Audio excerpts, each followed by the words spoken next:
Joining me now is Climate Depot's Marc Morano. Marc, what's your take on this newfound data about the weather in the Persian Gulf region? Well, if you look at the actual study, Liz, it actually says could, may, might.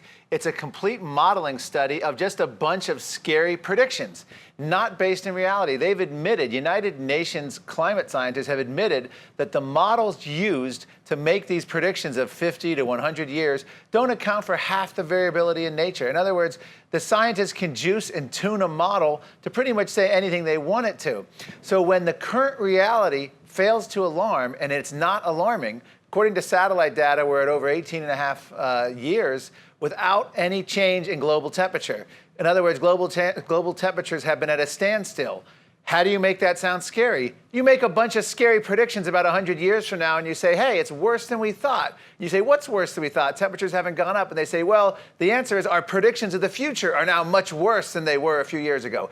This is just lobbying by science and press release, all leading up to this big UN summit coming in December. That's all this study is. That's all it's meant to do, is scare people. And it actually says in the study, without action to prevent this. What is the action? Carbon taxes, regulations, UN treaties, EPA regulations. It's political lobbying disguised as science, pure and simple. Pseudoscience lobbying. Is this really a national security issue at all? President Obama and Bernie Sanders have both been calling it a great threat facing our nation. Is this something that we need to worry about? Is this a security threat to our nation? I mean, it's a threat in the sense that we have leaders scary enough and intellectually bankrupt enough to start trying to pass legislation to claim that it's a threat. It's absolutely not. In fact, the scientific data shows cooling periods and the cold periods in our history of when we've had the most conflicts. Warm periods, it used to be called the medieval climate optimum. And why did they use the word optimum? Because temperatures were optimum. When temperatures are warm, there's less conflict. And that is, according to peer-reviewed studies. So not only is there no threat, it's the opposite that's true.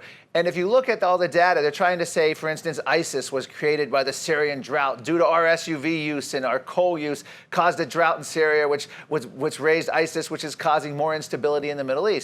The fact of the matter is droughts, floods, hurricanes, tornadoes, all these extreme weather metrics that Al Gore and others want to use, and Bernie Sanders and President Obama, they're on either declining trends or no trends on climate timescales of 30, 50 to 100 years. The data isn't there to support it. This is pure nonsense. But they're using it very effectively to try to scare people and to change our national security policies. So this alarmism, why do people not in politics, why do people without a political agenda, the regular American voter, or even just the regular American going about their life, why do they buy into this alarmism? What's the point of it? Well, the good news is, Liz, there's good news and bad news. The good news is Gallup polling has said that Americans are least concerned about global warming, the lowest level since 1989. So after 3 decades of scares, the American people don't care.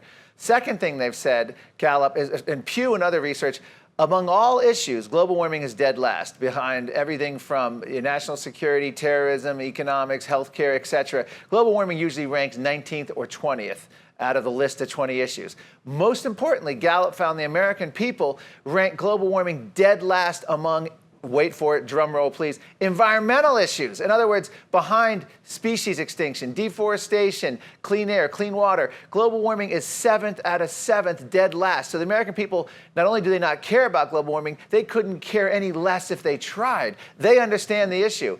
The problem is we have a president who's bypassing the legislative process. EPA regulations, climate regulations are coming through executive orders. The UN climate treaty that the president's going to go sign in December is going to bypass Senate ratification. They claim they don't need it because it's merely an update to an existing treaty. So we're getting this shoved down our throat. It's not as though the American people are voting for it. Whenever they've had a chance, they've voted it down. And Congress has been shut down with phone calls, emails, letters, killing previous climate bills. All that's for naught, as the president has now bypassed Congress. Well, I'm glad to hear that people are at least finally starting to realize that it's a political agenda and not something to be taken too seriously. Marc, thanks for joining us tonight.